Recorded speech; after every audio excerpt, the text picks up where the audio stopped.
as you follow me on this shoot, I'm going to give you 5 tips to take better photos that contributed to a portfolio of mine that helped me get to over 200,000 followers across Instagram and TikTok combined, and hopefully one day 10,000 subscribers on this channel. So right out the gate, tip number 1 is to not cancel when it rains. Yes, if you need to cancel, cancel, but don't let it be the first instinct. Don't let it be the first decision. Think about ways around it first, and that's what I did with this one. This was a shoot, it was meant to be in a studio, that fell through. We had to go outside, it was raining, and it was incredibly tempting to say, look, let's just do this another time. It was very tempting to just say no, but I got some amazing photos out of it, and I'm happy that I stuck with it. As you grow in your career, you should be either writing down or mentally thinking about locations that have cover.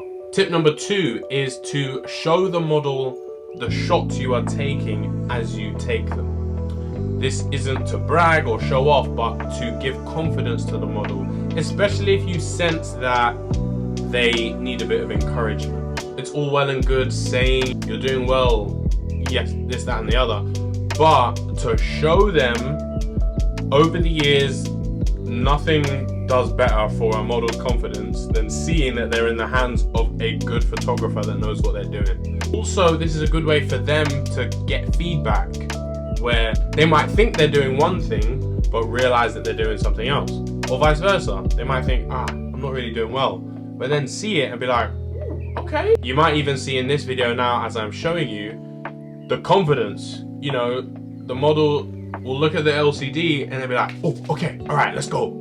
Tip number 3 is to remove jewelry, especially for model portfolio shoots. So the purpose of a portfolio shoot, especially for like Polaroids, that kind of thing, is to show the model in their most raw form. So getting rid of jewelry is a good idea, unless it's part of the styling for the portfolio shoot that you're doing. I would suggest you get rid of it, and from experience it saves you potentially hours of work trying to remove it in post. Which brings me on to tip number 4.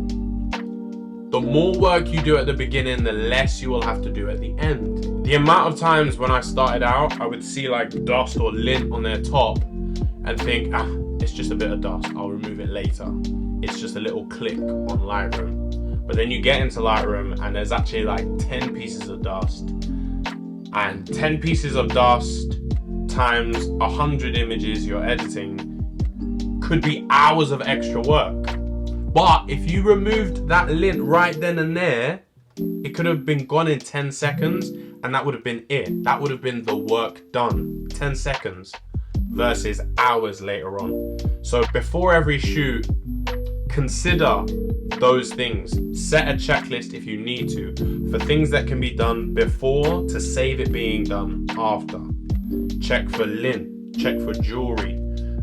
If you can, try and reposition where you're shooting to avoid cluttered backgrounds. Makeup, hair and makeup. You know, you can remove spots later on if needs be, but if you can arrange a stylist or a makeup artist to get rid of those blemishes beforehand, again, it will save you time. Clothing, you know, hoodies on the right side, like in the center, instead of hanging off. 5th and final tip today is to not be afraid to give clear and concise feedback on the shoot. If the model is doing a pose that you don't like or that doesn't work, you might be inclined to just shoot it. They may even ask you, is this okay? Does this work? And I'm telling you, as someone who's gone through it already, you're gonna be inclined to keep it light and say, yeah, it's great, it's great. If it's not great, say it. If it's not great, change it. You will regret not changing it later on, and by then it's too late. As harsh as you might think it feels in the moment, the model will understand that you're there to do a job. The model will understand. And if you sense that they may not, maybe it's your first time shooting with them, debrief them. No, not debrief. Pre-brief. Brief beforehand. Have a discussion beforehand.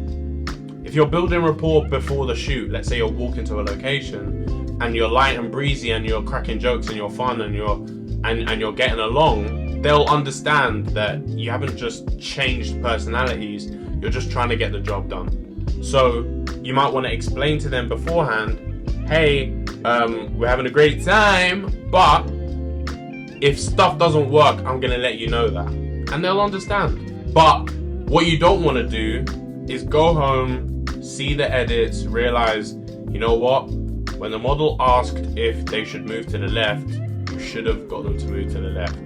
They were blocking, you know, those beautiful rays of sun, whatever it is. You are going to regret it, and ultimately you're wasting your time and their time and possibly an agency's time. So bear those things in mind. The same thing I do with the stranger portraits I do.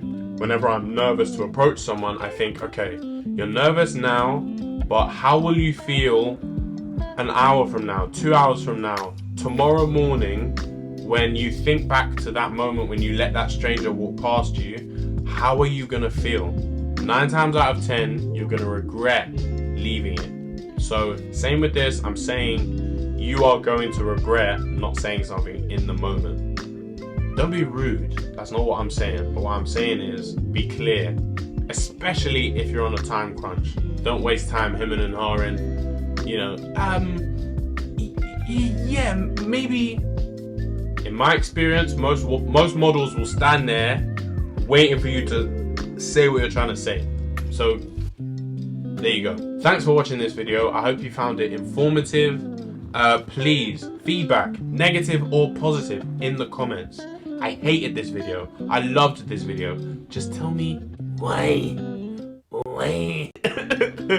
Anyway, thank you. Have a good rest of the day. Subscribe if you can. Watch the video through to the end. Check out this video because watching this video is actually better for my channel than you subscribing, because it means more watch time, which means I'll get pushed to the algorithm. So watch this one and then subscribe, or subscribe while you're watching the next one. Thank you.